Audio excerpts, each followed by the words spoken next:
May I request Parsi head priest, Vada Dasturji Khurshid Dastur of Udwara to kindly come upon the dais.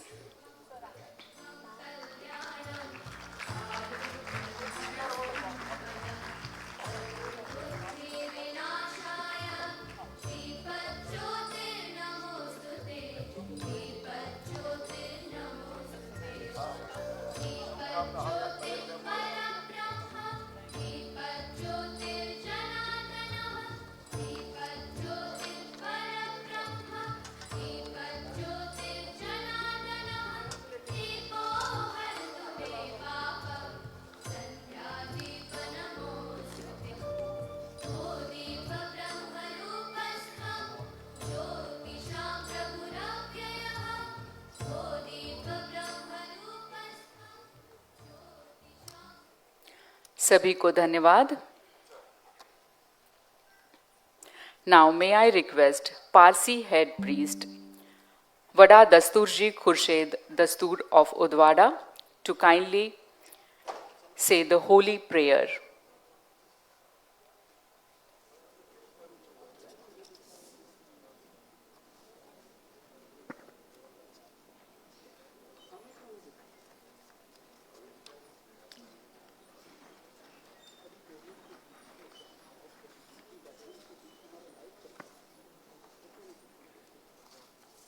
Now throw Remazda Yatha Huerio Taratush Shatachi Tacha Vangeush Dazda Maningo Shatananam Hangehush Mazdai Shatrim Chau Hurai Aim Regobyo Dadatvastarim Yatha Huerio Taratu Shashat Hachit Hacha Vangehush Dazda Maningo Shatananam Hangehush Mazdai Shatrim Chau Hurai Aim Dregobyo Dadatvastarim Hashem Vahu Vaistemasti Ushtasti Ushtamai Hiat Ashai Vahistai Hashem. Please be seated. Honorable Minister of Parliamentary Affairs and Minority Affairs, Mr. Kiran Rijiju.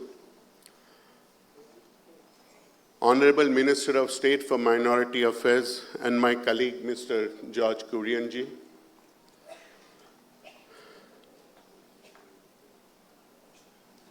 Distinguished guests on the dais, distinguished scholars, respected guests, members, ladies and gentlemen,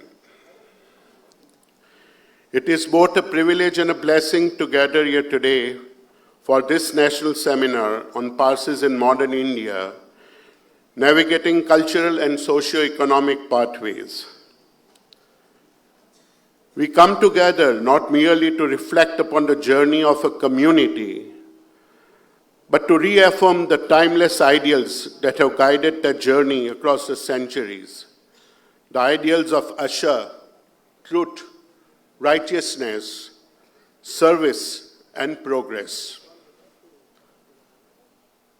Progress has always been the Zoroastrian watchword. Progress is a rule of life and the law of the universe. Nothing in creation stands still. All life moves onward towards greater completion and perfection. Human beings alone are entrusted with a sacred responsibility of consciousness, progress, to think nobly, create wisely, and improve the world through righteous actions. The histories of Parsis in India stands as a shining testimony to this spirit. Our forefathers came to this land carrying not the armies, not riches, but values, integrity, faith, industry, learning, compassion, and love. Through these virtues, they enriched the life of this nation in commerce and industry, education and science, philanthropy, arts, law, and public service. Their contribution for exceeded their numbers because they believed that true greatness lies in the privilege and not in service. Yet the world our ancestors inhabited is not the same world we inhabit today. Society has changed, economies have transformed, and new challenges confront communities everywhere. In such times, we must not merely glorify the past, we must draw strength from it to shape the future. Hollow indeed is the boast that our forefathers were great if we ourselves live only upon inherited reputation without striving to contribute anew in our generation. Let us therefore preserve all this ennoble of our heritage while embracing the demands of the present age with wisdom and courage. Let us inspire our youth to cultivate knowledge, creativity, enterprise, and compassion. Let us nurture among them not only success but character, not only ambition but responsibility. For true religion is not preserved by memory alone, but by living the eternal message of Zarathustra through good thoughts, good words, and good deeds. And so on this occasion, let us offer our prayers to Ahura Mazda, Lord of wisdom and light. Bless this gathering with harmony of thought and sincerity of purpose. Guide us upon the path of Asha, the path of the truth and righteousness. Grant us the wisdom to preserve our heritage without becoming imprisoned by the past, and the courage to move forward with a condition, confidence, dignity, and hope. Strengthen within us the spirit of service, enterprise, and noble endeavor. Protect our community from division, indifference, and despair. May we, each in our humble way, add even by a fraction to the progress of our community, our nation, and the world. May good thoughts guide our minds, good words grace our speech, and good deeds illuminate our actions. And may the blessings of Ahura Mazda and Iransha be upon all the assembled here, upon our beloved community, upon our great nation, and a sincere thanks to the Government of India and our dear Prime Minister, Shri Narendra Modi ji. Ushta ammai, ya ammai ushta kammai chit. Happiness comes to him who gives happiness to others. Amen. Thank you very much, priest. Parsi समाज तकरीबन 8वीं सदी में भारत में आए। यहाँ उन्होंने न केवल अपनी धार्मिक परंपरा को संजो दिया, बल्कि देश के विकास में भी महत्वपूर्ण भूमिका निभाई है। From the shipbuilding genius of Dadabhai Nauroji to the industrial giant like the Tatas and Godrej's, उनका योगदान अमूल्य है। सभागार में सभी उपस्थित मान्यगणों का फिर से हार्दिक स्वागत, और अब हम स्वागत करेंगे मंच पर उपस्थित महानुभावों का। May I request Srimati Alka Upadhyay ji, Secretary, National Commission for Minorities, to felicitate Honorable Union Minister of Minority Affairs, Shri Kiren Rijiju. मंच पर उपस्थित सभी मान्यगणों का स्वागत हो रहा है on the inaugural function of National Seminar on Parsis in Modern India, Navigating Cultural and Socio-Economic Pathways. Honorable Minister Shri Kiren Rijiju. Hearty welcome, sir. Now may I request Srimati Alka Upadhyay ji to felicitate Shri George Kurian, Honorable Minister of State, Ministry of Minority Affairs. As a token of gratitude, thank you so much. We are felicitating with a shawl and memento.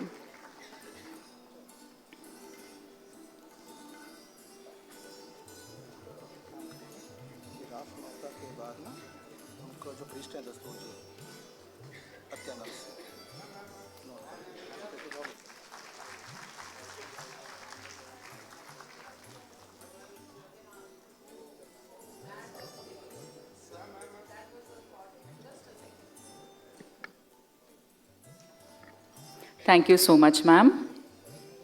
Now, may I request Dr. Atyanand Ji, Joint Secretary, National Commission for Minorities, to felicitate Shri Pyare Jia Khan, Chairman, State Minorities Commission, Maharashtra.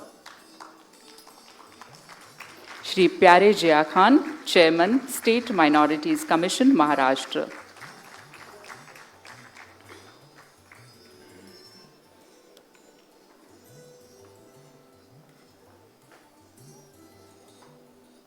We are felicitating all our guests with a shawl and memento as a token of love and gratitude. Thank you so much, sir. Now, may I request Shri Yogesh Maseji, Secretary, Department of Minority Department, Maharashtra, to felicitate Shri Burgess Desai Ji, Member, National Commission for Minorities.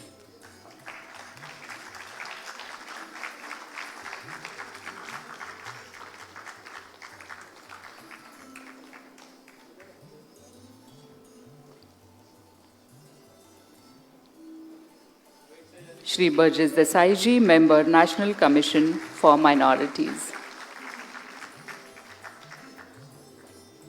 Thank you so much. I also request him to felicitate Ms. S. Munawari Begum Ji, Member, National Commission for Minorities. I request Shri Yogesh Maseji to felicitate Ms. S. Munawari Begum, Member, National Commission for Minorities.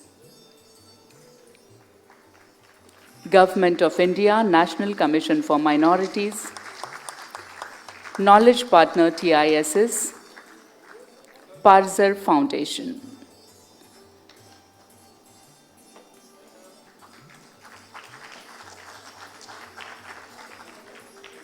Thank you so much, sir. I also request Shri Yogesh Mase sir to felicitate Ms. Alka Upadhyay, Secretary, National Commission for Minorities.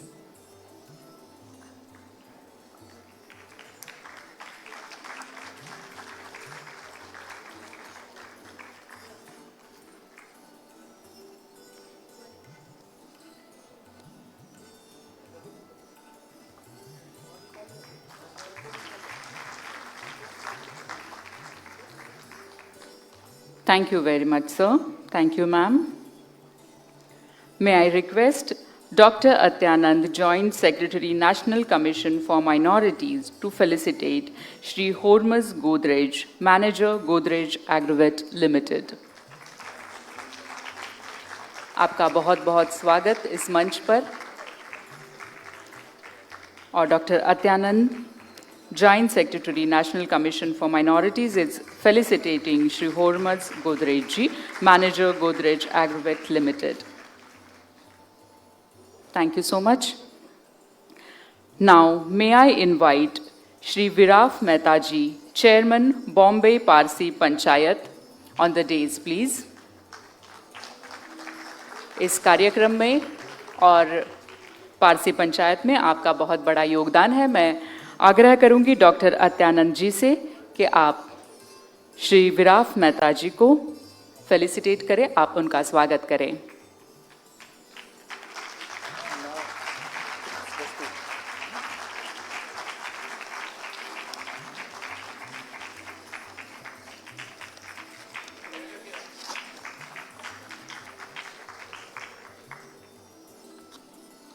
I also request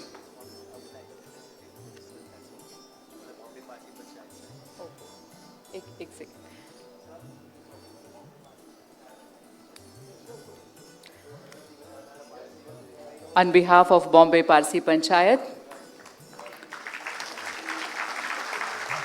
Shri Viraf Mehta is felicitating Honorable Minister. And Honorable Minister of State, Department of Minorities, thank you very much.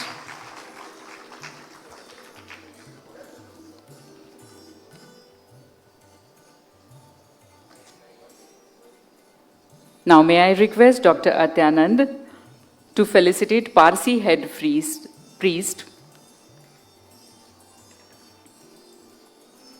Vada दस्तूर जी खुर्शेद दस्तूर of Udvada. आप यहाँ पर आए और हमारा ये पूरा मंच आपके आने से गौरवान्वित हो गया है। Thank you very much.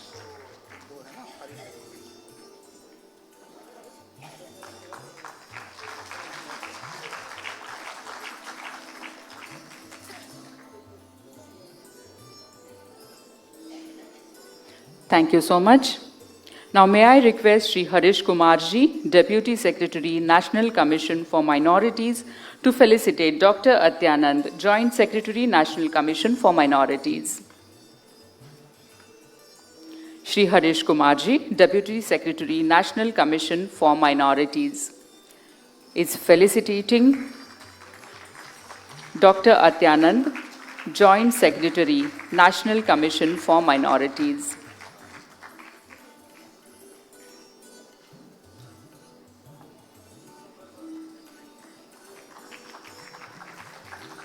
I also request Shri Harish Kumar ji to felicitate Shri Yogesh P. Mase, Secretary, Department of Minority Development, Maharashtra.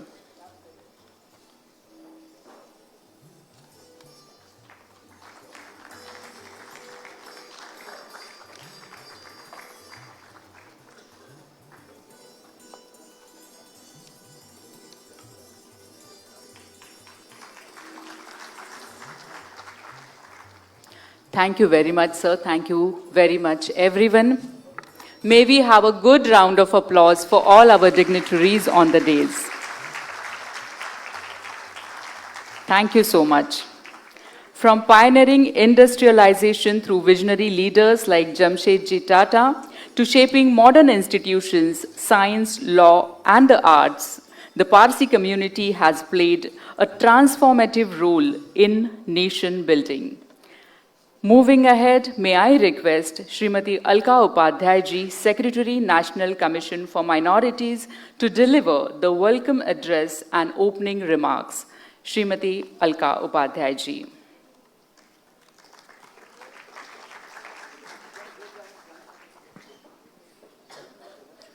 A very good morning to all of you. Firstly, I would like to thank each one of you who's present over here. Honorable Union Minister of Minority Affairs, Parliamentary Affairs, Shri Kiran Rijiju ji. Honorable Minister of State, Minority Affairs, Fisheries, Animal Husbandry and Dairy, and Shri George Kurian ji. Shri Pyare Jia Khan ji, Chairman State Minority Commission, Maharashtra. Shri Burgess Desai, Member National Commission of Minorities. Ms. S. Munawari Begum, Member National Commission for Minorities. The Head Priest, Parsi Panchayat, who's with us today. Shri Hormat Godrej, Manager, Godrej Agrovate Limited. Mr. Yogesh Mahseji, Secretary Minority Welfare. Dr. Atyanand ji, who's the Joint Secretary in the Commission. My dear colleagues, esteemed guests, people from the media, and from the academics who are here with us today. Again, I express a heartfelt gratitude to each one of you to be present here. It is a privilege to be here today as we reflect on the remarkable contribution of the Parsi community to our nation. This seminar has been organized with the collaboration of TIS Parzor Foundation. Unfortunately, both the strong pillars of this knowledge partner, TIS Parzor, Ms. Sharnaz Kama, and Shri Badrinarayan Tiwari ji, who is the Vice Chancellor of TIS, could not join us because of their ill health, and we are missing them today. And had it not been for the contribution, collaboration, and diligent working out of the seminar, the speakers, the guests, etc., by Ms. Sharnaz Kama, we would have been it would have been very difficult for us to organize all of this. The National Seminar on Parsis in Modern India, Navigating Cultural and Socio-Economic Pathways is the topic that we have chosen for today.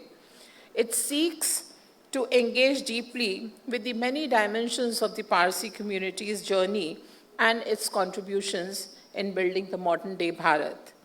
While Bharat has been their cherished home since centuries, the community shares a very particularly enduring bond with Mumbai, the largest population residing here in Mumbai, and so we could not have thought of a better place but to organize a seminar in Mumbai. The city that has nurtured their aspirations, encapsulated and reflected their spirit. This is the place where we are having this seminar today. A community that has intermingled so well with the populace of India, its thought process and its ideologies, that while preserving its values, they have also preserved their culture and traditions. It is in recognition of this unique relationship that the seminar is being organized amidst all of you, allowing the dialogue to unfold in a setting that is both historically meaningful and culturally resonant. The Parsis may be few in number, but the contribution is immense. From Sir Jamshedji Tata to Sri Ratan Tata to the global presence of the scientists like Homi Bhabhaji. In the recent times, we have seen the contribution of Mr. Saras Poonawalla. We have the global presence in the form of Ms. Parsis and the musical excellence of Zumid Mehta. The community has strengthened India's identity across the world with dignity and distinction. What makes this contribution even more meaningful is the spirit behind it, a deep sense of integrity, a commitment to philanthropy, and a responsibility towards the society, which is so profound and so visible. It defines the Parsi way of life. These values are deeply aligned with the idea of Bharat as a plural and inclusive nation. At the same time, this is also a moment to reflect on our responsibility. It is important that such a vibrant community continues to grow and flourish. And as part of the government's initiative, today we are unfolding this dialogue and discussion. In this effort, the National Commission for Minorities also plays an important role. The Commission works to safeguard the rights of the minority communities while also ensuring that their concerns are heard and addressed in a meaningful way. Over the years, the Commission has engaged with issues concerning the Parsi community, including the demographic challenges, preservation of cultural heritage, and access to welfare schemes, as designed by the Ministry of Minority Affairs. These efforts are guided by sensitivity and a clear understanding of the community's unique identity. The government, understanding the current demographic challenge, has started the Geo-Parsi scheme and hope to see positive changes. The Commission has also created platforms for dialogue through such initiatives such as the Sarva Dharma meetings. These interactions bring people together from different faiths and backgrounds, encouraging understanding and strengthening of the social harmony. India's diversity has always been its strength. Every community contributes to this shared journey. The participation of the Parsi community reminds us that even the smallest community can make a lasting impact on this nation. As we move forward, it is important to create greater opportunities for participation, especially for the youth. We must preserve our heritage while also embracing new ideas and new pathways for growth. The story of the Parsi community reflects the larger story of India. It shows how respect for diversity and commitment to shared values can shape a strong and united nation. Today, in this seminar over here, We will be having 2 technical sessions also, in which we have luminaries participating and sharing the views. We look forward to a very engaging discussion in these technical sessions also. Let us continue to celebrate this legacy and work together to carry it forward. I once again appreciate the time taken out by the honorable ministers, the members, and all of you who are in this room. Thank you so very much. Thank you so much, ma'am, for your encouraging words. Moving ahead, Parsi philanthropy, rooted in the principle of community welfare, has led to the establishment of educational institutions, hospitals, housing trusts, and research centers that serve Indians across communities. Now, let's see a short film on Parsi community. AV, please.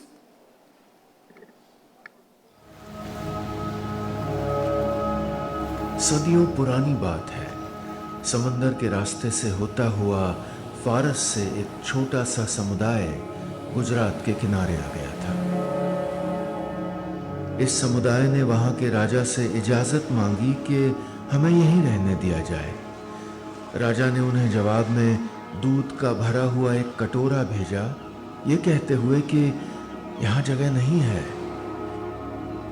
इस समुदाय ने जवाब में दूध में चीनी मिलाकर कटोरा लौटा दिया, ये कहते हुए कि जैसे दूध में चीनी घुल कर रहती है, हम भी ऐसे ही रहेंगे, मिठास ही बांटेंगे और आपके देश को अपना मानकर उसकी सेवा करेंगे।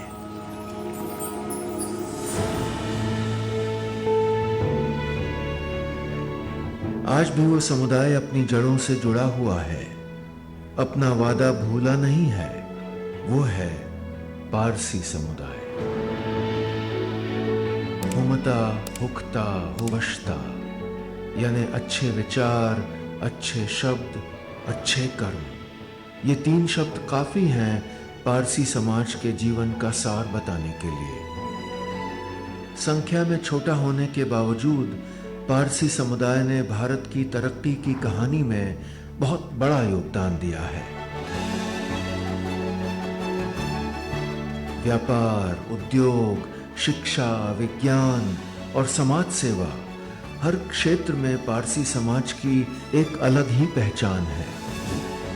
भारत के उद्योग जगत में JRD टाटा और जमशेदजी टाटा का नाम सबसे पहले आता है। उन्होंने भारत में आधुनिक सोच की नींव रखी। टाटा ग्रुप भरोसे और समाज सेवा की एक मिसाल माना जाता है। दादा भाई नौरोजी और भीकाजी कामा ने भारत की आजादी की लड़ाई में अहम भूमिका निभाई है। पारसी समुदाय के डॉक्टर होमी जे भाभा भारत के परमाणु कार्यक्रम के जनक रहे हैं। इंफ्रास्ट्रक्चर में पलोनजी मिस्त्री, शिक्षा के क्षेत्र में अनु आगा, टेक्सटाइल और एविएशन उद्योग में नुस्ली वाडिया और न जाने कितने नाम हैं जो भारत के भविष्य को एक नया रंग देने में लगे हुए हैं। लेकिन पारसी समाज की असली खूबसूरती सिर्फ उनकी कामयाबी में नहीं है, बल्कि उनकी सोच में है। स्कूल, अस्पताल, ट्रस्ट और चैरिटी, इन सब के जरिए उन्होंने समाज के हर वर्ग की मदद की है। मुंबई और देश के कई शहरों में आज भी ऐसे अस्पताल और शैक्षणिक संस्थान हैं जो पारसी ट्रस्ट की मदद से चलते हैं। आज पारसी समुदाय की आबादी बहुत कम रह गई है, लेकिन उनका असर और योगदान अब भी उतना ही बड़ा है। उन्होंने भारत को ये सिखाया है कि किसी समाज की ताकत उसकी संख्या से नहीं, बल्कि उसके इरादों और उसके काम से तय होती है। भारतीय उद्योग, राजनीति, समाज सेवा, न्यायतंत्र, खेल, पत्रकारिता, इवन सेना, फौज में, हर क्षेत्र में पारसी समुदाय की छाप दिखती है। अल्पसंख्यक कार्य मंत्रालय द्वारा वर्ष 2013-14 में शुरू की गई जियो पारसी योजना का उद्देश्य पारसी समुदाय की घटती जनसंख्या को रोककर वैज्ञानिक एवं संरचित प्रयासों के माध्यम से जनसंख्या वृद्धि को प्रोत्साहित करना है। योजना के तहत पारसी दंपतियों को प्रजनन उपचार, बच्चों की देखभाल तथा स्वास्थ्य संबंधी आवश्यकताओं हेतु आर्थिक सहायता प्रदान की जाती है। राष्ट्रीय अल्पसंख्यक आयोग पारसी समुदाय की शिकायतों को सुनने तथा उनके अधिकारों के संरक्षण के लिए प्रतिबद्ध है।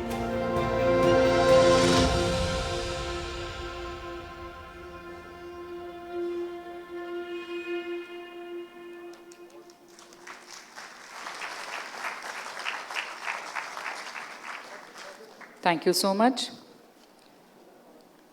Today we have with us Shri Hormuz Godrej, who is a manager, digital transformation at Godrej Agrovet. He leads critical business analytics initiatives, including the transition to advanced Power BI dashboards, and contributed to strengthening the company's digital ecosystem through strategic vendor evaluations and partnerships. I request him to say a few words on this occasion. Thank you very much, everyone, for coming here to attend this event. Special thank you to Honorable Minister Shri Kiren Rijiju, Honorable Minister George Kurian, distinguished members of the Minority Commission, Dasturji Khurshid Dastur, other distinguished members of the dais, and everybody here in the audience today. We live in a world where India is truly rising economically, and India's economic engine is roaring like never before. The GDP growth has been phenomenal at 6.5 to 7% for the 2026 to 2027 fiscal year. The investment landscape is also doing incredibly well, with foreign direct investment inflows reaching a record high. A huge amount of credit for this is due to the government through their support for R&D, for example, through initiatives like the Anusandhan National Research Foundation, which aims to increase India's R&D spend. Additionally, initiatives like the National Mission on Edible Oils for Agriculture has been hugely beneficial for the cultivation of palm oil in India and helping India achieve sovereignty in edible oils, which is a huge priority for both Godrej Agrovet as well as the broader economic landscape of India. Additionally, the India AI mission has also been a phenomenal area that the government has contributed to the nation by, which has been democratizing AI access for industrial growth. I myself was honored to attend the AI Impact Summit in Delhi this year, and it was amazing to see what an incredible job the government was doing to position India as the center of AI growth and to attract luminaries in AI from all over the world to attend, such as Sam Altman, Dario Amodai, Demis Hassabis, Jan LeCun, Joshua Bengio, and numerous other leaders in this field who came to India specially to address the gatherings there and to share their perspectives on AI. It's clear that in this development of India becoming a huge center of global power, the Parsis are continuing to make a very large contribution, which is very heartening to see. I was particularly touched by the video just now that highlighted the achievements and contributions of so many people within our community. One thing I would like to talk about is known as the Parsi paradox. The fact that Parsis, just occupying 0.005% of India's population and just 50,000 to 60,000 individuals, has left such a huge imprint on the 4 trillion GDP and as well as the social infrastructure of the country.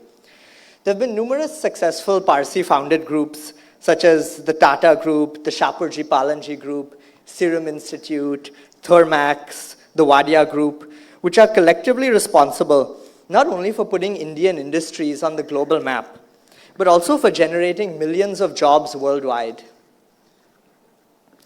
In terms of social infrastructure, Parsi philanthropy has also contributed greatly to the country through initiatives like the Tata Memorial Hospital, which treats 60,000 new cancer patients annually, as well as the Indian Institute of Science, the cradle of India's scientific research. One other example of the Parsis contribution has been through the founder of our group, Ardeshar Godrej. He had an incredibly inspiring story that always moves us, how he had begun his career not as an engineer or businessman, but in fact as a lawyer practicing in Zanzibar in East Africa. He was once confronted with a case where he would have to tell a lie in order to win the case. And because that violated his Parsi ethics and values, decided to do a change in profession and enter entrepreneurship instead. He was a close friend of Mahatma Gandhi, who was at that time speaking a lot about India's independence. And Ardeshar was concerned about how India could become independent without having much economic independence. And the Mahatma turned to him and asked him, "What are you doing about it?" And that question inspired him to make an actual effort to create India's self-sufficient economy. He started his first venture in surgical instruments and manufactured instruments that had incredible quality and hygiene standards. But there was one problem that prevented this business from succeeding, which is that Ardeshar insisted that all the surgical instruments would have to be branded as made in India. And at that time of the British Raj in the 1890s, there was a lot of hesitance to use Indian economic products, especially for something in the medical area. So the business unfortunately didn't succeed due to his insistence to emphasize that patriotic aspect of the business and where the goods were manufactured. So instead, he pivoted to a new venture, which was locks, and even came up with a patent for the world's first springless lock, thereby creating much more enhanced security for Indian families. After this very successful venture, he pivoted to a very different area of creating soap from vegetable oil. At that time, a lot of soap was manufactured from animal fat, which had both serious hygiene concerns and was also very troublesome for the vegetarian communities in India that didn't want to use products that were manufactured from animals. So Ardeshar's invention brought a lot of delight to numerous customers all over India and really created a revolution in how one could make soaps in a more humane, hygienic, and sustainable way. Today, both these businesses, locks and soaps, are still active today, carried on respectively by the Godrej Enterprises Group and the Godrej Industries Group. In fact, the new motto of our Godrej Industries Group is Crafting Tomorrow since 1897, which is inspired by Ardeshar as his life embodied the power of always holding innovation and values together. Today, it's important to acknowledge that although Parsis have a reputation for much socio-economic success and a lot of success in industry and philanthropy, the community still faces several struggles and challenges. Approximately 10 to 15% of the community in Mumbai is estimated to live in subsidized housing, and many families face financial distress. There's a huge need in the community for greater medical facilities, both in terms of physical health, mental health, as well as hospice care for the elderly. And there's also much need for greater educational institutes, which will help Parsis rise up the socio-economic ladder and continue to make contributions to the country in industry, philanthropy, the sports and arts, just as Parsis have always done. Today, Parsis face an existential struggle for survival due to various different causes. There are declining birth rates in the community, sometimes due to lower rates of marriage within the community, older ages of Parsis getting married, medical challenges in terms of fertility, and in some cases, a lack of desire to have children. All of these have various different causes, but the result is that the community is facing a very serious demographic decline, which will both be a huge loss for the community itself, but also for India, as it will diminish how many Parsis there are to contribute to the country. One very admirable initiative that's been used to combat this decline has been the Geo-Parsi initiative. The Geo-Parsi scheme has been successful in adding over 400 babies to the community since its inception. Adding one Parsi to the census is not just a demographic win. Given the community's history, it is an economic multiplier for the nation that will pay huge dividends for the whole country. Hence, it's crucial to continue supporting this program, both through philanthropic initiatives as well as through government support. Additionally, preserving the Parsi community also helps to maintain the cultural diversity of the nation and the intangible cultural heritage. For example, ancient religious rituals such as the yasna and the nirangdin that go back thousands of years are important aspects of the Parsi religion to preserve, which provide a huge amount of intangible cultural heritage in world history. Additionally, the ancient language of Avestan, which has continued to be said in our prayers and still studied by scholars, is another very important aspect of the community we need to preserve. Furthermore, there are various Parsi cultural traditions, such as the comedy nataks that we all watch on Navroz, the Parsi garments such as the daglis and saris and garas, music such as the Parsi monajats, and then the tradition of celebrating the Parsi Roj birthday with a bath of milk, sugar, rice, and rose petals. And of course, we can never forget the quintessential Parsi cuisine, so commonly sought after at our Navjots and Lagans, and affectionately known as Parsi Bhonu.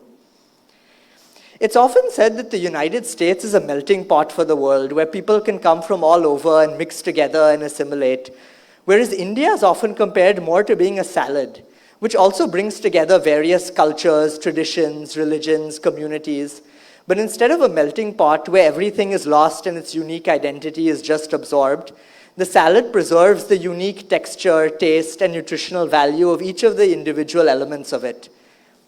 If the Parsi community were to decline in numbers or even go extinct, it would be a huge loss for the salad that composes India, as we would have lost one very unique source of vibrancy and contributor to India among many other communities.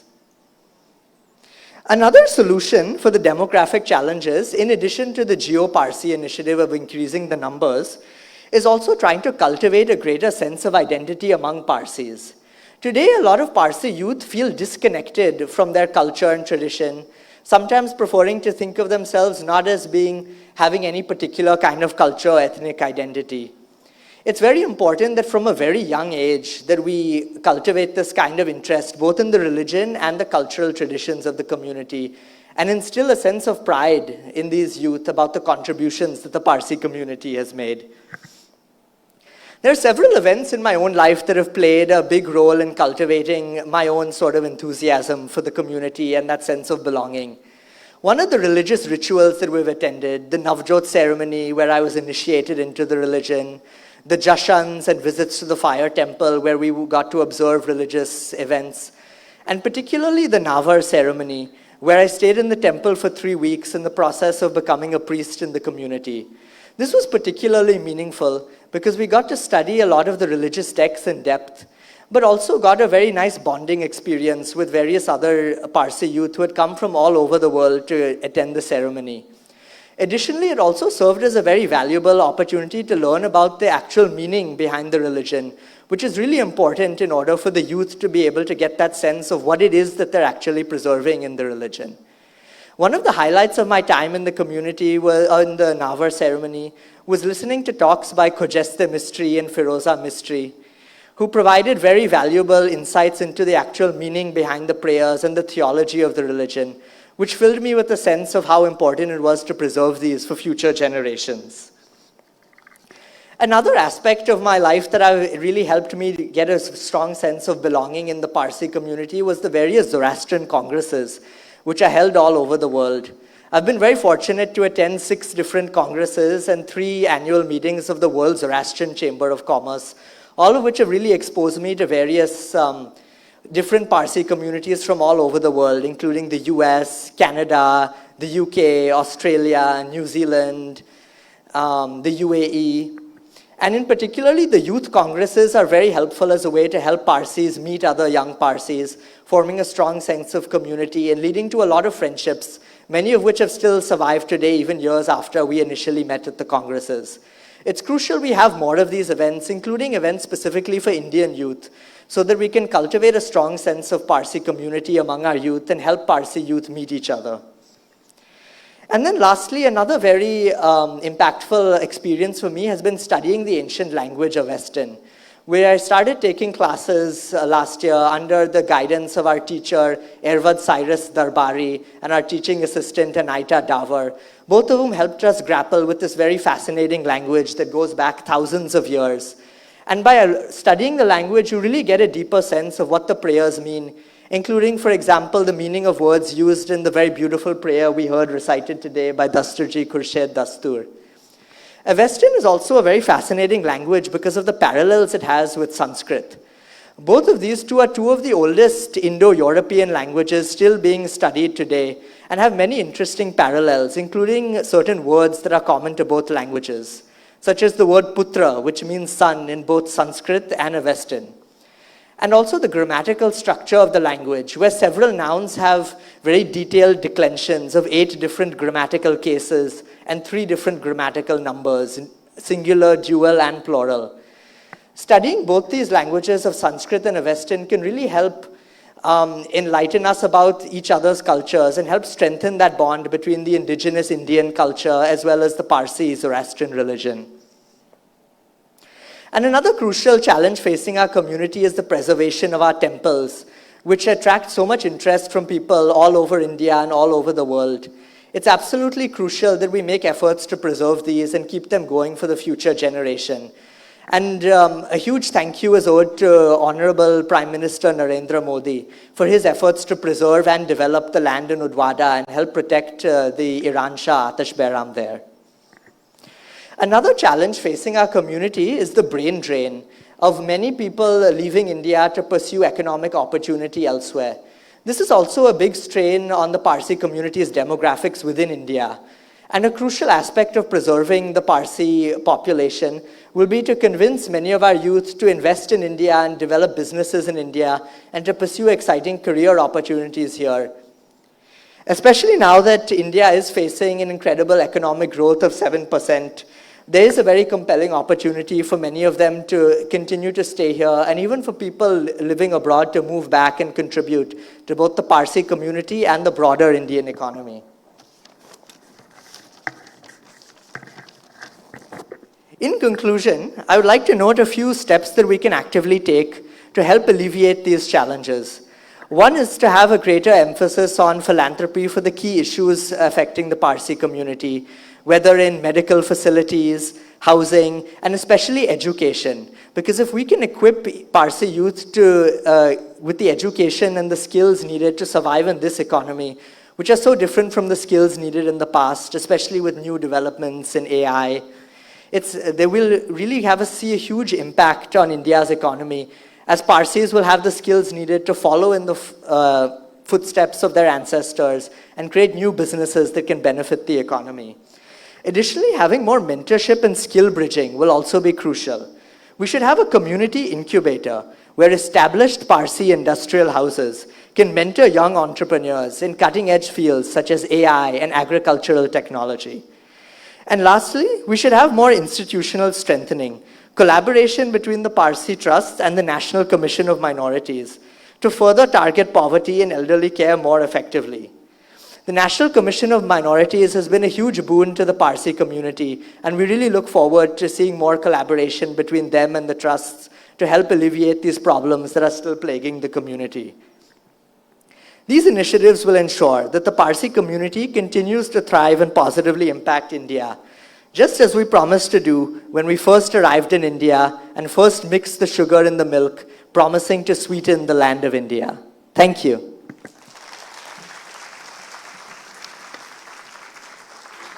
Thank you, Mr. Godrej, for your informative speech. I would like to thank Dr. Sharnaz Kamaji of Parser, knowledge partner of this seminar. She could not attend this function due to ill health and has requested Mr. Desai to read out her message. Today we are glad to have with us Shri Burjis Desai ji, who is Senior Legal Counsel and author with over 45 years of experience. Also, he is member, National Commission for Minorities. Now, I request him to express his thoughts on this occasion and also read the message from Professor Sharnaz Kama. Shri Burjis Desai ji.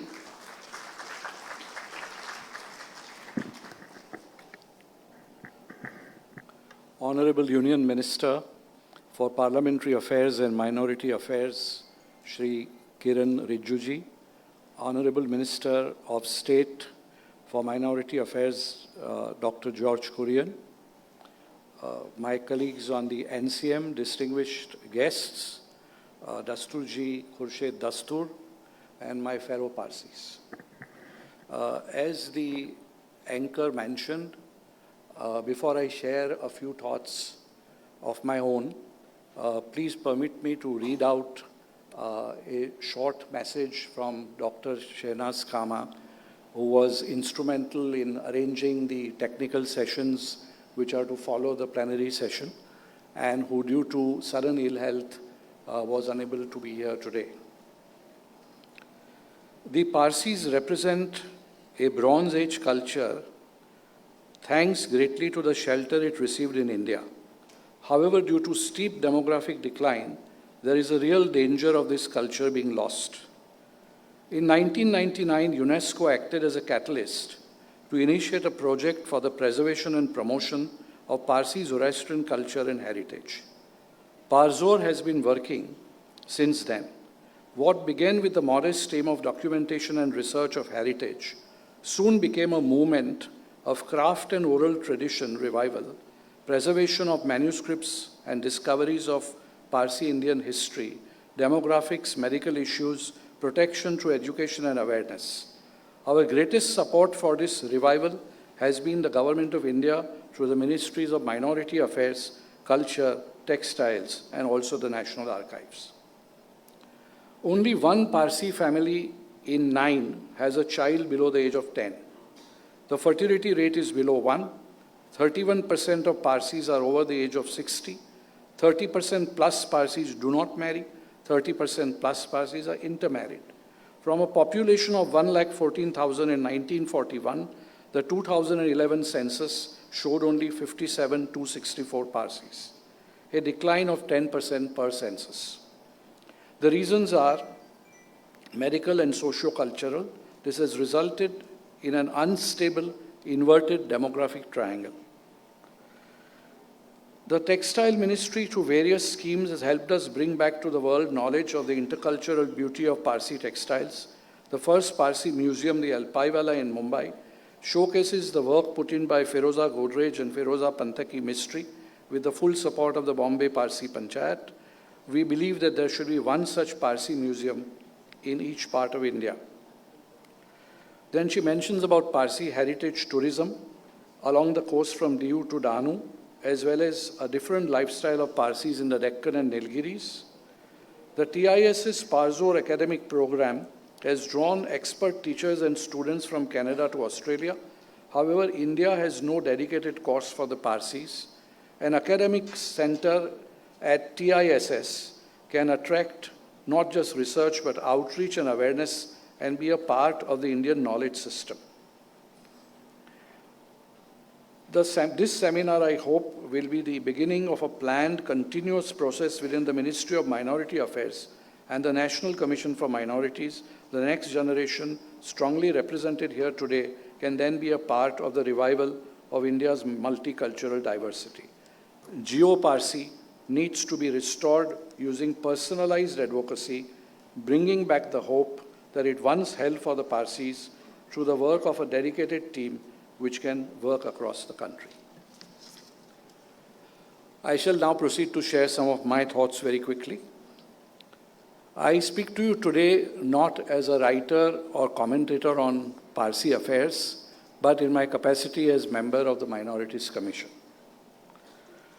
Smallest of India's 6 legally recognized religious minorities, there is no doubt that Parsis are the most assimilated and integrated.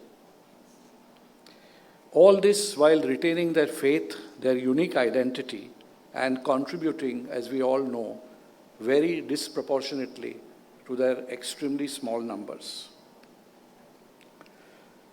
I just read out some chilling demographic statistics from Dr. Kama's speech. On the face of it, this decline appears irreversible. I have a slightly different perspective. The 2011 census recorded 57,000 Parsis, and most of us are braced to hear a much lower number from the 2026 census, which has just begun. The current census will be India's first digital census. And many believe that there has been undercounting of Parsis in the earlier census for multiple technical reasons. And therefore, the real number in 2011 could have been more like 65,000 to 75,000 Parsis. Hence, due to the technological sophistication of this census, there is some hope that it may reveal a Parsi population of around 52,000 to 55,000 in the country. This may sound like insignificant nitpicking. However, we must tell ourselves every day three magical words, and we must emphasize that every Parsi matters. That is the reason why it is important to revive the Geo-Parsi program, which has been personally dear to our Honorable Minister Shri Rijuji. And it is hoped that NGOs, experts, and the august institution of our community, the Bombay Parsi Panchayat, can coordinate a revival of this great initiative with the active support of the Government of India. There are more than 150 fire temples in India, 155 to be precise, 49 in Mumbai and Thane alone. Most temples are facing diminishing footfall of worshippers, not being able to obtain the services of priests or to pay them or to bear other expenses. This has resulted in several of the holy fires being not attended properly and in some cases totally unattended and locked. Private initiative to preserve and protect fire temples from trespass, land grabbing, and other hazards can work up to a point. However, this is an ever-expanding problem which will have to be rationally tackled in light of the very grim ground realities. It is time that the community is united and all divisive issues are ended. Although Parsis have been pioneers in women emancipation, gender equality in the matter of marriage has been a long-simmering issue. Petitions filed in the Supreme Court in this regard are currently being heard during the review of the Sabrimalai judgment. A conclusive determination by the highest court of the land, one way or the other, will put an end to this divisive issue. It should be appreciated by the community that the Minorities Commission is concerned only with matters where there has been discrimination or violation of rights on the ground of a person belonging to a minority. Routine civil and property disputes are outside the jurisdiction of the Commission. Courts and commissions sometimes display in this country a tendency for judicial overreach, which is not healthy for the smooth functioning of the system. Our Prime Minister has hailed Parsis as the model minority, which has never demanded reservations or special rights or privileges. In an interview he gave to the Financial Times London in December 2023, when asked about minority rights in India, the Prime Minister gave the following memorable reply. Despite facing persecution elsewhere in the world, the Parsis have found a safe haven in India, living happily and prospering. That shows that Indian society has no feeling of discrimination against any religious minority. Parsis continue to occupy a very special place in the PM's heart. Modi ji takes legitimate pride in having made the village of Udwara a World Heritage Site. His extensive knowledge of Navsari Parsis and the issues relating to Parsi priests is simply spellbinding. Parsis have given India, the country that sheltered them in their gravest hour, unstinted loyalty and unconditional love. They have bestowed on the nation non-communal charities of staggering proportions. And all this from a minority which constitutes today 0.004% of the Indian population. They have done this quietly, unobtrusively, and with innate humility. The above is not only to praise the stellar qualities of the Parsis, but also to underscore how magnanimously and gracefully Indian society has made such achievements possible even by the tiniest micro-minority. Like most refugees, we Parsis have a tough survival gene. They have faced many an existential crisis in the past and somehow survived. India first is not only a slogan for the Parsis, but has always been their way of life. Parsis' emotional identification with India has been complete and perfect. I shall end with a memorable couplet from the old Parsi anthem, Chaiya Mein Jarthosti, which sums this point up. જેની વફાદારી પર પડ્યા નથી કોઈ દાગ, આ રાજની યારી પર લડશે મિસાલે વાઘ. Meaning, there has never been a blot on their loyalty. They have fought for this country like lions. Jai Hind.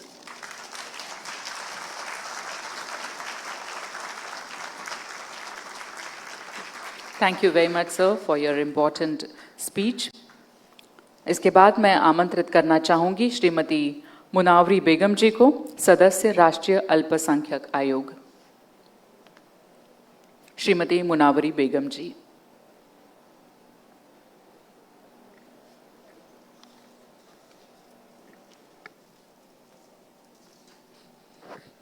Good afternoon, नमस्ते.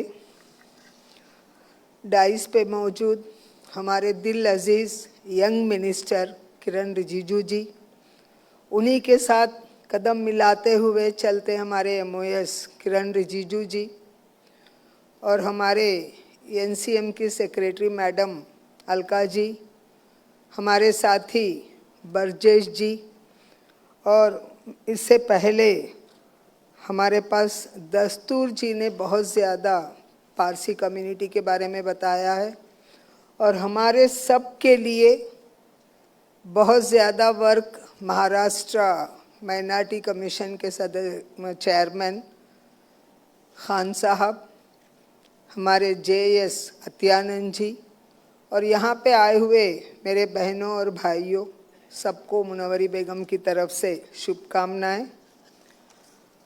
मैं हमेशा से पारसियों की सपोर्टर रही हूँ, क्योंकि इनकी मूर्ति छोटी होती है, कीर्ति बड़ी होती है. इसीलिए हमने पारसियों के साथ अभी हमारे प्रधानमंत्री जी ने भी कहा कि हर एक डिपार्टमेंट में पारसियों का कुछ ना कुछ योगदान रहता है. और बम्बई को अगर आप ले लें, हॉस्पिटल, चैरिटीज़, बहुत सारी फैसिलिटीज़ बॉम्बे में पारसियों की तरफ से हुई है. हम तो जमशेद जी टाटा को भूल नहीं सकते, रतन टाटा को भूल नहीं सकते. इन्होंने जो योगदान हमारे भारत को दिया है, उससे ज़्यादा कोई और कम्युनिटी नहीं दे सकती. मेरी आप लोगों से गुजारिश है कि ये जो हमको प्रिविलेज मिला है आपके बीच में आने का, national seminar on Parsis in modern India, ये हमारे लिए एक बहुत बड़ा सम्मान है. मेरे से पहले बोलने वालों ने सबने कहा कि हमारी मंत्रालय से एक जियो पारसी प्रोग्राम स्टार्ट किया गया है, और इंशाअल्लाह इस प्रोग्राम के तहत, क्योंकि थोड़ा सा दुख होता है कि वो समाज जिसने अपना सारा योगदान भारत में दिया, दूध में शक्कर की तरह से मिलके मीठा किया, उस समाज के थोड़े से नंबर कम हो रहे हैं. बरजेश जी से मेरी बात हो रही थी, कहने लगे बहुत कम क्वांटिटी में हैं. तो मेरी आप लोगों से गुजारिश है कि जो मंत्रालय से आपको दिए जा रहे हैं फैसिलिटीज़, उसका इस्तेमाल कीजिए. चैरिटी में पारसियों के बच्चों की पढ़ाई का, बूढ़ों के लिए जो कुछ भी आ रहा है वो सबका योगदान कीजिए. अब आज हम यहाँ पे एक काफ़ी बुक बता रहे थे हमारे ऑफिसर के, कॉफ़ी बुक हम करने जा रहे हैं.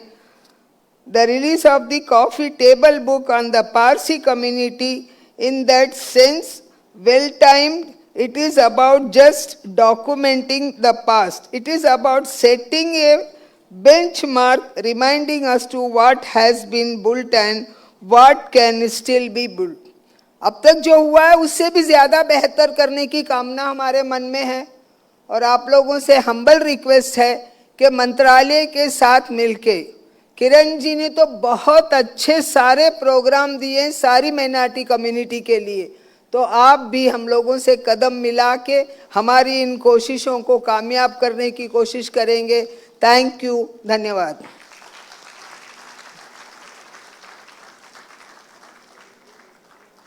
आपके महत्वपूर्ण वक्तव्य के लिए बहुत बहुत धन्यवाद madam. Now may I request Shri Pyare Jiya Khan ji, chairman state minority commission Maharashtra, to say a few words on this occasion of seminar. National Seminar on Parsi in Modern India, Navigating Cultural and Socio-Economic Pathways.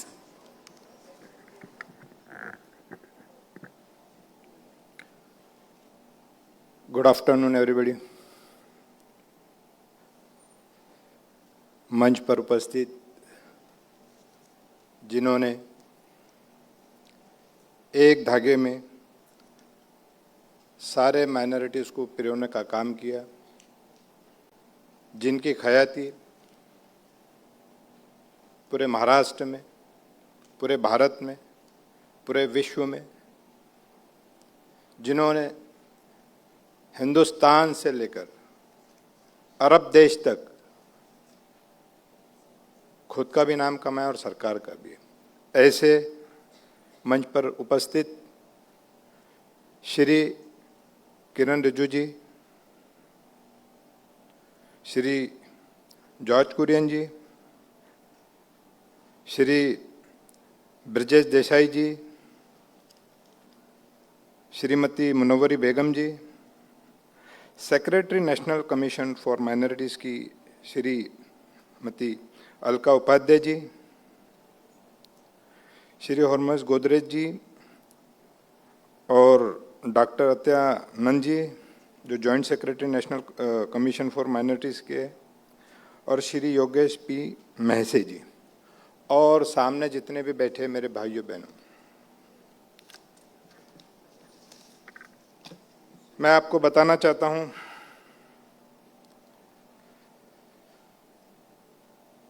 Article 1992 राष्ट्रीय अल्पसंख्यक आयोग का मुख्य उद्देश्य था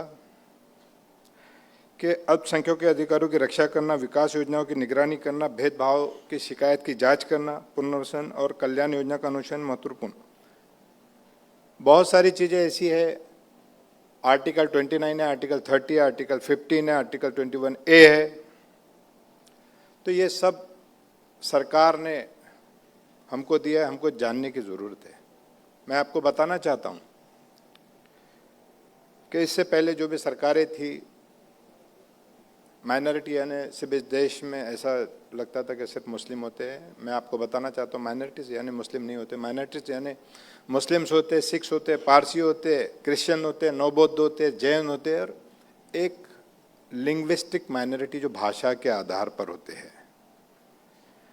मैं महाराष्ट्र का chairman बना, माइनॉरिटी कमीशन का अध्यक्ष होने के नाते जब मैंने पूरे महाराष्ट्र के दौरे किया, 6 कलेक्टर में गया, वहाँ पर जाके देखा जो सरकार ने जो योजनाएं लाई है, जो भारत के प्रधानमंत्री जी का नारा है, महाराष्ट्र के मुख्यमंत्री श्री देवेंद्र फडणवीस जी का नारा है, और जो सुनीता ताई जी का नारा है, वह सबका साथ, सबका विकास, सबका विश्वास और सबके लिए प्रयास। जब मैंने कलेक्टरों से बात की कि भाई यहाँ पार्सिस कितने हैं, पार्सिस की क्या प्रॉब्लम है, जब 5-6 जिलों का दौरा किया, नागपुर कलेक्टर में पूछा मैंने तो भाई पारसी की कोई प्रॉब्लम से, पारसी की कोई कंप्लेंट है, तो उन्होंने कहा जी नहीं जी। मतलब क्या पारसी समाज ने कभी किसी से कुछ मांगा है? तो बोले कुछ नहीं, वो तो सर बोले देश को देने वाले लोग हैं। तो ये पारसियों की खासियत है। 2 साल में पहली बार मेरे पास नागपुर से एक कंप्लेंट आई है कि किसी पारसी की ज़मीन पर अवैध किसी ने कब्जा किया है। मैं आपको बताना चाहता हूं कि सरकार ने माइनॉरिटी कमीशन को आपके लिए इतने पावर दिए कि आपको पहले कोर्ट जाने की ज़रूरत नहीं है, पहले आपको आयोग में आने की ज़रूरत है।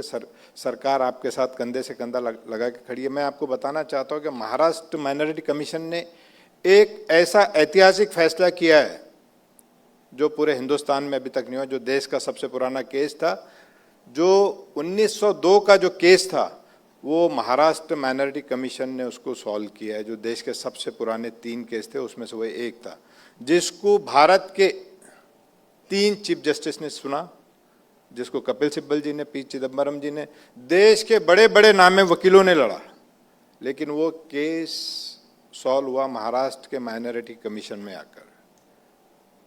77 केस थे, district court, high court, supreme court, work board मिला के 4,000 करोड़ की प्रॉपर्टी का एक केस था जो सॉल्व हुआ है महाराष्ट्र माइनॉरिटी कमीशन में आके।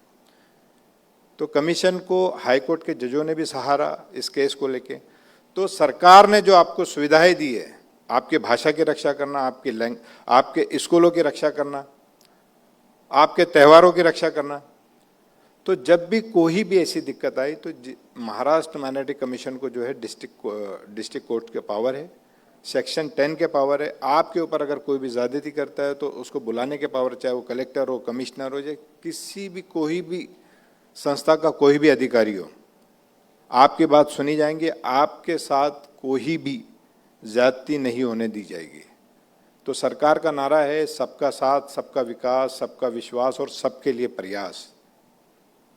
हम सरकार को बार बार गलत बोलते हैं, कहते देखिए जी माइनॉरिटी का बजट कम कर दिया, माइनॉरिटी का पैसा कम कर दिया।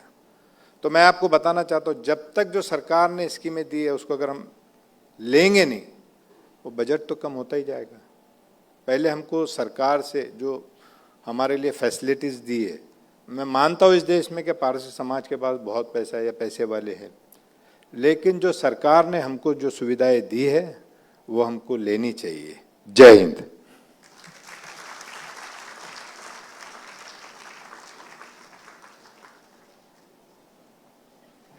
Thank you so much, sir, for your reassuring words. Now, may I request guest of honor, Honorable Minister of State for Minority Affairs, Shri George Kurianji, to say a few words on this national seminar. Shri George Kurianji.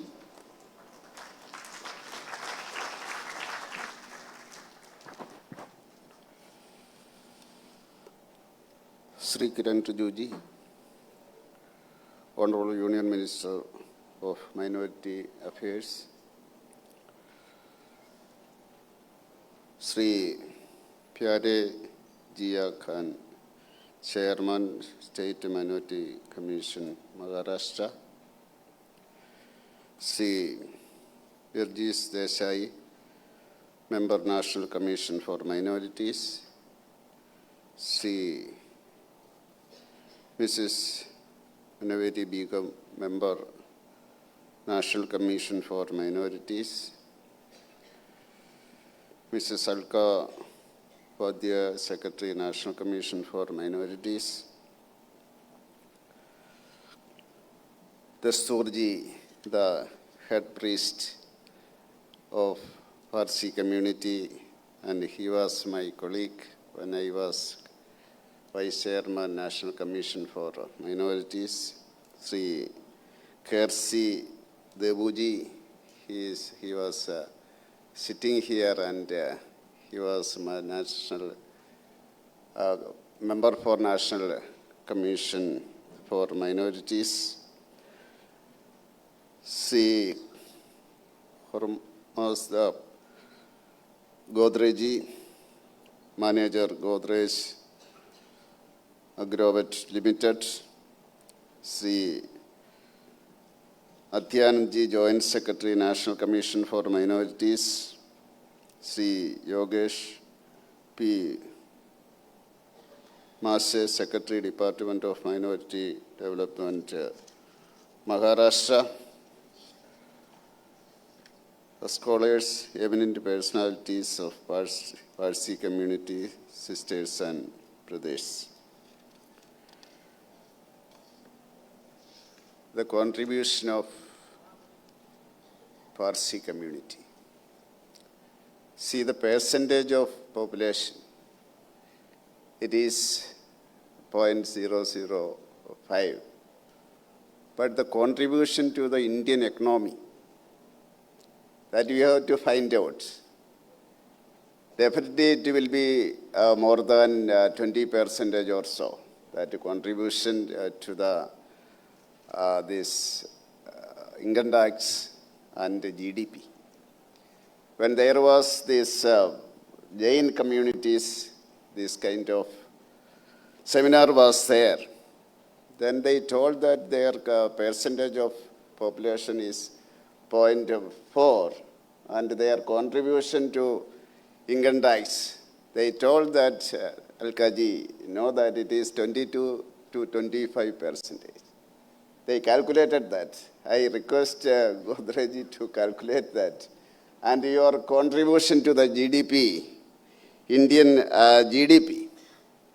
That is what I remember, and this is the third seminar.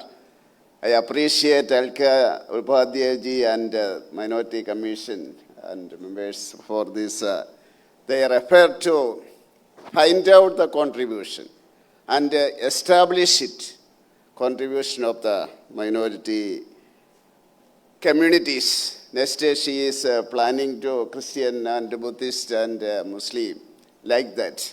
I appreciate once again for that. And as far I think, and I several times I have taken advice from the Dasturji and know about the community. And I understand that good thoughts and good words and good deeds that lead the community. And that is why you lead the country, because as mentioned here, scientists must we go for this what is that confidence of India, that Homi Baba, the father of Indian this atomic research, that is very important. And jurist, see Palkiwala and Nariman Spali Nariman and Rogington Nariman and Soli Sorabji, freedom fighter Dadafai Navroji, Pirosha Mehtaji, Bikaji Kama.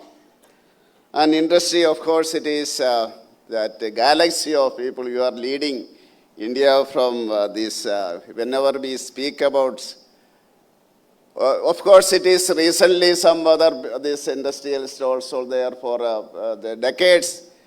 It was Tata, Godrej, Wadia, Pune Valley. Like that, we were always thinking about and speaking about, we were leading in the industry and economy. And in cricket also, today morning I have seen that Kiran Rijuji, he posted this champions. It was that 19th century, 1890. You are the champions of cricket in India. And I remember that Farooq, engineer, he was a very great cricketer in Indian cricket. And of course, this education, philanthropy. And everywhere we can see the contribution of this community. We want to increase the population of this community because we want to increase the GDP of India. Because 2047, Prime Minister is aiming to make India a developed country. Your contribution is needed, more contribution is needed. Once I express my gratitude to your country, your community for making India this much developing and in future developed country. Thank you very much. Very much.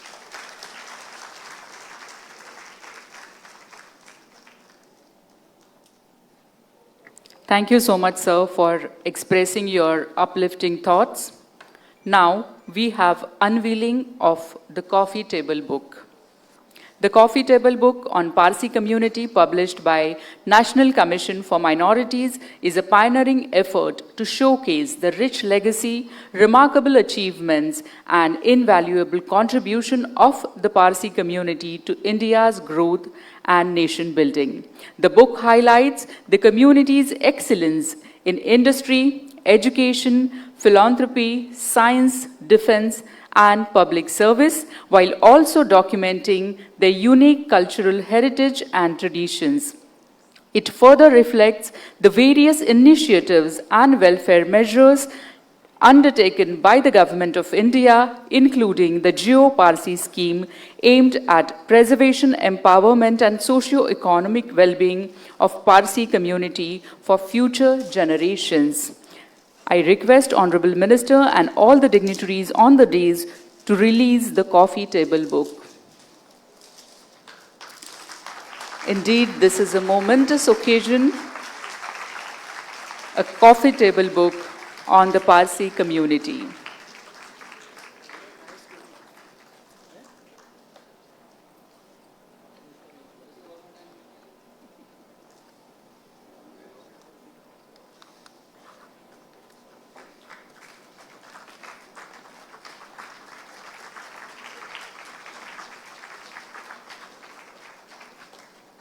Thank you very much, everyone. आदरणीय मंत्री महोदय श्री किरण रिजिजू, इस seminar में आपकी उपस्थिति बेहद महत्वपूर्ण तथा आनंदमयी है। मैं आपसे आग्रह करती हूं कि कृपया आप सभी को संबोधित करें। Honourable union minister of minority affairs Shri Kiran Rijiju.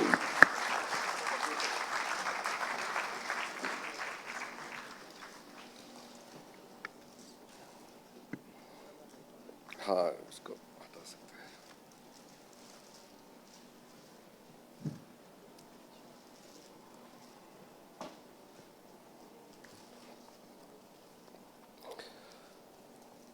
Good afternoon, my colleague, Sri George Kuryanji, the chairman of the State Minorities Commission of Maharashtra, Pyare Jia Khan Sahab, both the members of the National Commission for Minorities, Burgess Desai ji and Mrs. S. Munawari Begum ji, Secretary, National Commission for Minorities, Mrs. Alka Upadhyay ji, and Most Reverend the head priest who prayed for all of us today, Mr. Hamoj Godrej from the Godrej Agrovet Limited, Dr. Atyananji, Joint Secretary, and the former member of the National Commission for Minorities, Mr. Kersi Debuji, and very distinguished members of the Parsi community and the invited guests and media friends.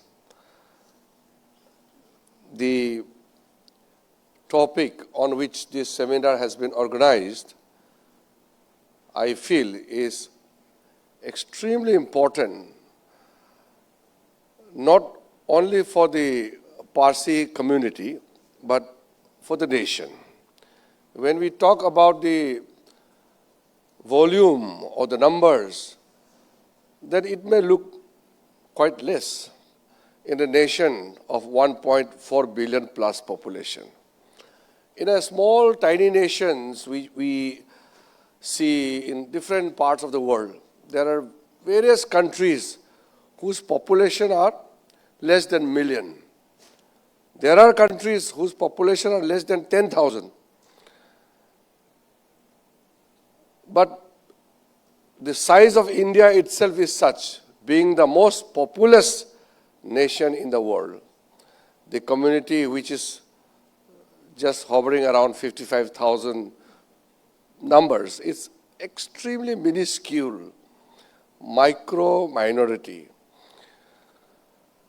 And had it not been Parsi community as they are, I don't think it would even have been counted. But because of the Parsi community's presence and contribution is so large that even though the population is so less, it is treated as an important community. We must be very practical in parliamentary democracy where everything goes with the numbers. Numbers speaks for itself. Number is everything. Even in the parliament, when we sit in assemblies, everybody talks about numbers. That is why in the very beginning, Prime Minister Narendra Modi said that for our government, it is not only the numbers. We value everybody, every community, every individual, every religious group, every part of the country is equally important to us.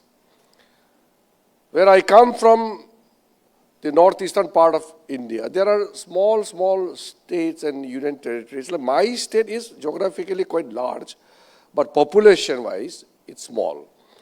So it doesn't make any difference in the formation of the government. It is not only the politicians, but everybody is like that.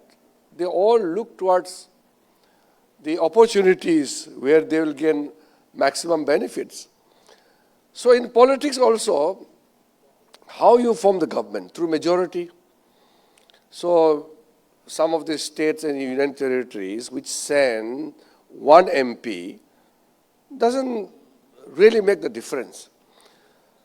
But then we have changed our approach because Prime Minister wanted that we should not look at the nation from that prism of political narrowness. So we have decided to follow the mantra given by the Honorable Prime Minister, Sabka Saath, Sabka Vikas. When we talk about governance, the inclusivity is the hallmark. When we can't integrate everybody, then we fail. So in the very beginning of our government in 2014, we adopted this mantra of Sabka Saath, Sabka Vikas. Then in the second tenure, Honorable Prime Minister added Sabka Vishwas and Sabka Prayas with everybody's cooperation and everybody's trust. So now when we are working in the third term of our government, I think we have diligently followed that mantra. So this seminar is very timely being done, and I feel that important members of the Parsi community are here. From the outside of the Parsi community, I don't have any moral authority to tell the Parsi community to adopt certain lifestyle or certain practice or change in your approach. It is up to the Parsi community to handle the way in which you want to lead your life. But as a part of the same nation, same country, as a member of the government, I feel I have certain responsibility to ensure that the critical phase in which the Parsi community is facing is well overcome with correct intervention. If your approach or if your style of living is the reason for your extinction, then you must definitely look into the whole approach once again. How you can ensure that you continue to prosper an important part of this nation's journey. The Geo-Parsis scheme is a small scheme which my ministry is implementing, but there are more which I feel we can do. This seminar can also come out with many suggestions. Maybe in the end of the day, when there are other technical sessions, we can get this correct, tangible suggestions, and I would request Alkaji to report to me about some of the important suggestions, whatever you get at the end of the one-day seminar, so that we can inculcate all those things in our policy. And if anybody wants to suggest or change some of the things in the Geo-Parsis scheme, we will immediately do it. Whatever is doable, we will do it. And if you want some additional funding is to be done, we'll do it. Although funding is not an issue for the Parsi community, but as a government, I am prepared to take any step to ensure that the scheme meets the objective for which it has been set into. When I was not in contact with the Parsi community in the beginning of my political journey, I was not aware of the numbers of the Parsi community, because the impact was so that I thought that Parsi communities are in millions. That is a general impression anybody would have, because the presence was so large, big. So, when I came to know that it is not even 60,000 population, it was difficult to believe, but it is a reality. So, it is a collective response which we have to give to the critical phase in which I think the Parsi community has entered. The dwindling population is not just a number game, I feel. It's more than the number. When the whole nation was at a very nascent stage of the independence, and much before, the Parsi community had already taken leadership role in all the fields. So, my colleague George Kurian was telling about what I posted in my social media X account about the 1860, and prior to that, when the first cricket team was a Parsi team, all Parsi players, that was the Indian cricket team. And they went to England in 1880, and they were known as the champions team. And the Oriental Cricket Club in Mumbai was the first cricket team in India. And, if you see the Olympic movement in 1924, when India officially participated in the Paris Olympic, that was the first player, the lady, was a Parsi lady. And she played in a mixed doubles tennis.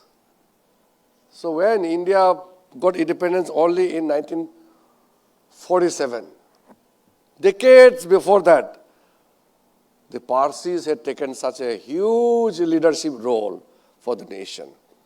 And the first and second time when India participated in Antwerp Olympics and the Paris Olympics, both the Olympic Games were sponsored by the Parsi gentlemen. So Dorabji Tata, when he sponsored from his pocket, can you imagine now that anybody is sponsoring the Olympic team from your pocket?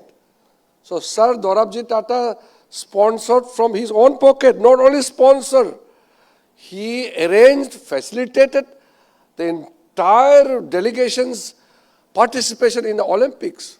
Although we were not independent nation, but it was an Indian team. And then when India got the independence, of course, there were lots of Parsi players in the Indian team.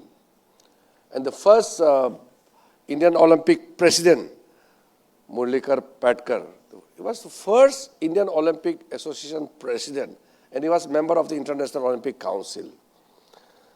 So people may talk about G.R.D. Tata and all others in the conglomerates in the world of business. People forget the sporting contribution and many other philanthropic activities which were carried forward by the great leadership in different fields, in the sectors like steel, aviation. In different sectors, how the Parsis have revolutionized Indian industry in a way. So that is why the Parsis' presence is larger than their life. And Parsis never felt they were in crisis, because their contributions are not only recognized, but they're remembered by everybody. So a person like me, who comes from the extreme eastern part of India, from Himalayas, do have this memory of the contributions of the Parsis. Then the people in Mumbai, western part of India, where the Parsis are there in large numbers, for them I don't need to explain. So I don't want to throw much lights on the contributions, because here sitting in the dais, everybody is already given some lights and they have better knowledge about the Parsis contribution. I just want to throw a few lights on how, as a nation, we peacefully exist and how we are safe. In a vibrant democracy like India, there will be lots of debates and discussions. And in a world of social media where it's very toxic, you can get to listen so many things which may not be correct on the ground. One of the things which I have heard in last 1 decade is that the minorities are not safe in India. Who says so? Some of the political opponents, they say, and I know because India is a growing nation, and Mr. Godrej had rightly pointed out, we are the fastest growing economy amongst the major countries. We have enemies, we are adversaries. Every nation has enemies. India has enemies. There are inimical elements who really want to destroy India's image globally. And there are elements within the nation also. We are blunt about this. If anybody works against India's interests, we must call out the names. So they try to inform the rest of the world that India is not safe for the minorities. I don't think anybody is better example than the Parsi community, and the Parsi community themselves will express it. I don't need to make further justification. If you just have an example within our subcontinent, there had been some problems in Tibet. The Chinese marched upon the Tibetan plateau. His Holiness Dalai Lama and many of the Tibetans, they came to India. They took shelter here. They took refuge in India. When there were crises in Myanmar, the so-called democratic activists, they took refuge in India. And when there were crises in Bangladesh, everybody came to India. They are in millions. If they are genuine refugees, we have accepted. If they are illegal migrants, we won't accept. There were problems with Sri Lankan Tamils. They all came to India. All the minorities, the Sikh, the Hindus, Christians, and the Buddhists, from Bangladesh, Afghanistan, Pakistan, they all take refuge in India. India is the only rare country where the entire problem around the neighborhood was absorbed by accepting the displaced or those who were persecuted religiously. How can anybody term India as a country of intolerance? How can anybody even say that the minorities are not safe in India? These are political statements which must be countered politically. But I feel that when we talk as a citizens, we should not be influenced by political agendas. When I am fighting election, working for a political party, I may counter it, but when I am in the government as a minister, I have taken oath on the Constitution of India, and I'll have to discharge my duty accordingly. So we approach with the mantra which I told you, Sabka Saath, Sabka Vikas, and we will ensure that everybody is safe and secured in our great nation. As a large nation, there may be incidents. There can be some problems. There are problems within the family members. Even there are problems within one small family. There are fights between the husband and the wife. So problem will be there everywhere. But that doesn't mean that the country is divided on religious lines. We have extreme cases within the so-called notified 6 minority communities, where Muslims have, right now we will come to know after this ongoing census.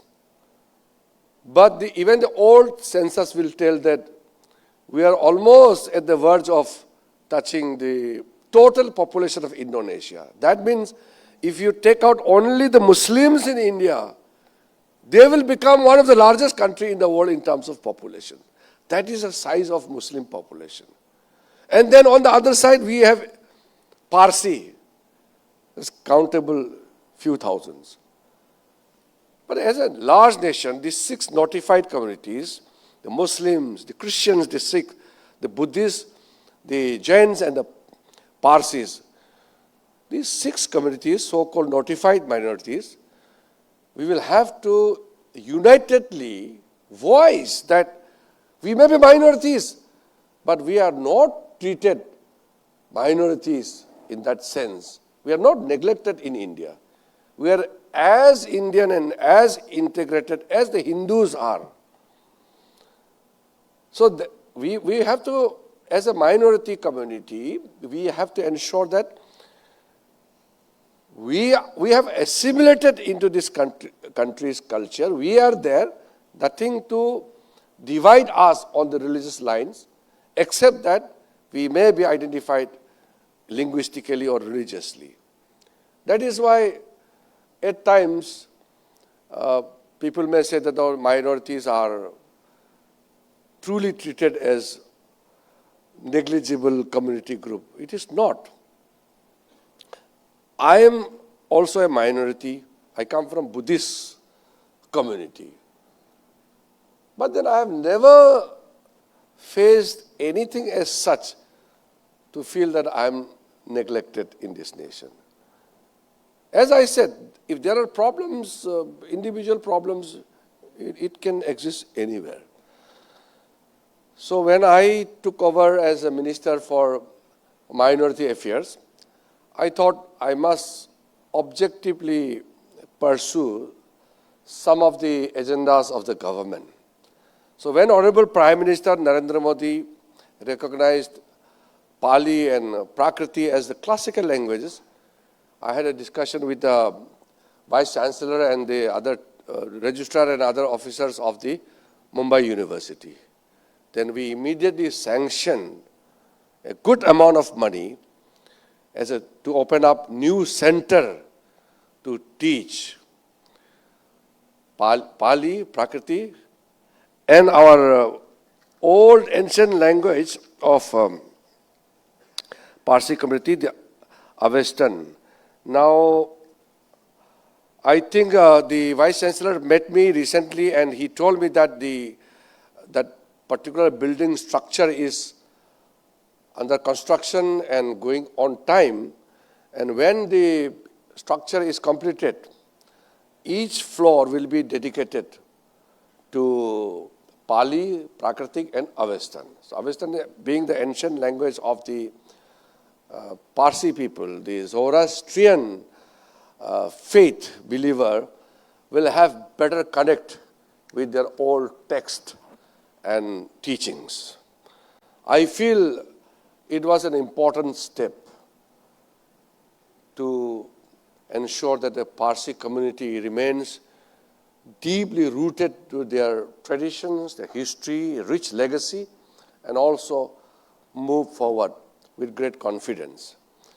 I will talk about that later on when I will be meeting the university people, how to, get the Parsi community involved in the running of the center of that institute. So, coming back to today's seminar, I must thank Alkaji and both our honorable members of the National Commission for Minorities for taking forward this initiative to have this very important seminar. Alkaji had asked me few months back, sir, I want to do something on the Parsi community. I said, nothing can be better than getting together the members of the community, and then I would also make myself available to attend a seminar. So I'm happy me and my colleague George Kurianji and other important officials and the community members are here today. And I dedicate whole day to Parsi community today. I'm going to launch Parsi books in the evening. So I have another very impressive gathering in the evening. And then I'm looking forward to launch that book in the evening. And we have our member Parsis ji, he is a terrific writer. When I met him, when he was appointed as the member of the National Commission for Minorities, I was impressed with his books and his contributions to the Parsi community and to the nation. So, as I said, whatever I had to speak are already been spoken by all the learned speakers, and also I feel the audience itself is so learned that I don't need to throw extra lights on this matter on which we are discussing, but I extend my best wishes to the remaining session and the participants for the next technical sessions where you can discuss in detail and also come out with some new guidelines, suggestions, some innovative ideas which will be useful for all of us in doing our job. So, Mumbai is always a great city to come and do some soul-searching thing, and I'll definitely have this memory for a long time to meet such a large meeting of large members of the Parsi community. And once again, I thank the National Commission for Minorities for hosting this event, and I thank everybody, Mr. Godrej, and everybody, and our chairman of the National Commission for Minorities of Maharashtra, Khan Saab. He shared some of the important steps which the commission had done. I'm very happy with that. So we hope to meet again in some other functions in the future, but for the day, thank you very much for coming and sharing this important platform together. Thank you. Thank you so much, sir, for your optimistic thoughts and positive approach. हम सभी आपके शुक्रगुजार हैं. Ladies and gentlemen, we are heading towards the conclusion of this inaugural session. Now, may I request Dr. Atyanand, Joint Secretary, National Commission for Minorities, Government of India, to propose a vote of thanks. Thank you. Honorable Union Minister, Minority Affairs, Sri Kiran Rijiju ji, Honorable Minister of State for Minority Affairs, Sri George Kurian ji, Sri Pyare Khan ji, Chairman, State Minority Commission, Government of Maharashtra, respected members of National Commission for Minority, Sri Varghese Desai ji, and Madam S. Mulari Begum ji, Srimati Alka Upadhyay ji, Secretary, National Commission for Minorities, Sri Badri Narayan Tiwari ji, he is not present today, Sri Hormuz Godrej ji, Bada Dastur Khurshid ji, Secretary, Minority Department, Government of Maharashtra, Yogesh ji, Head Parsi Panchayat, distinguished scholars and speakers of the forthcoming session, community leaders and audience. As we conclude this inspiring inaugural session, it is my privilege to propose the vote of thanks on behalf of the National Commission for Minorities. I begin by expressing our deepest gratitude to Honorable Minister Sri Kiran Rijiju ji for his gracious presence, his keynote address, and for unveiling the coffee table book on Parsi community. Sir, your words have set the tone for today's deliberations and reaffirmed the government commitment to celebrate the extraordinary contributions of the Parsi community to Viksit Bharat 2047 with Sabka Saath, Sabka Vikas. Sir, as per your direction, we are preparing 3 compendium on Buddhism, Jainism and Parsis that are based on our seminars and will be released on 19th May at SMC to be held on New Delhi, sir. We are sincerely thankful to Honorable Minister of State, Government of India, Sri George Kurian for his encouraging address and for guiding the ministry's vision of inclusive development for minorities. Thanks to Sri Pyare Khanji, Chairman, State Minority Commission, for his support and presence. My thanks to Vice Chancellor TIS for hosting us in knowledge partnership of these seminars, for his academic perspective on the Parsi community socio-economic pathways. We are grateful to Sri Hormuz Godrej ji for sharing industry perspective and for representing the enduring legacy of Parsi enterprise that built modern India. His emphasis on challenges faced by Parsi community was truly eye-opener. I place on record our appreciation for Sri Bargaj Desai ji, member NCM, for his guidance and shaping this seminar. I also thank Madam Munawari Begum ji, member NCM, for her insightful address.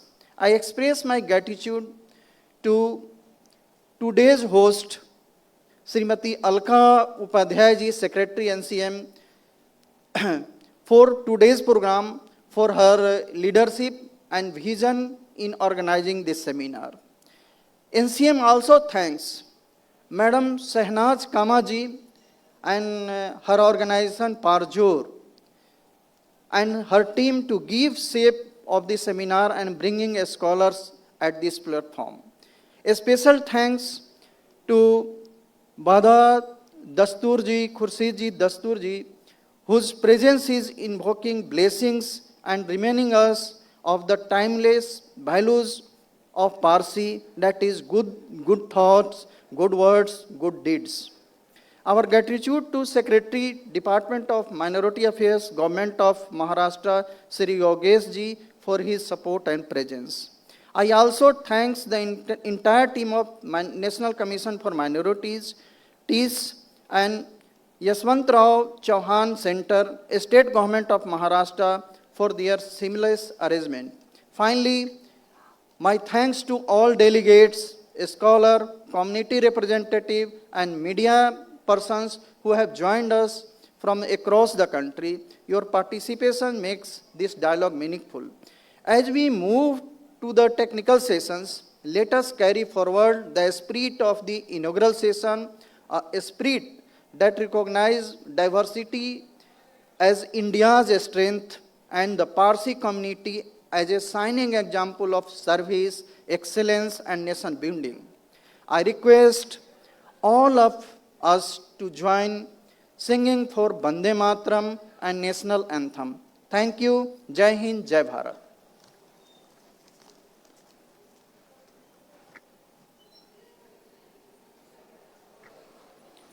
पहले राष्ट्रीय गीत वंदे मातरम।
राष्ट्रगान। जनगण मन अधिनायक जय हे भारत भाग्य विधाता, पंजाब सिंध गुजरात मराठा द्राविड़ उत्कल बंगा,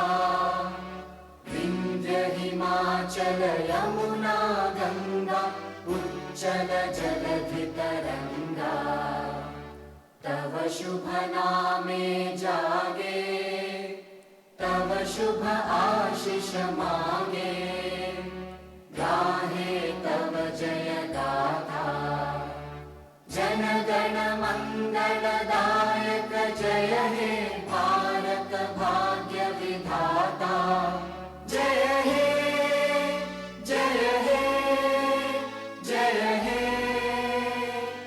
जय जय जय जय हे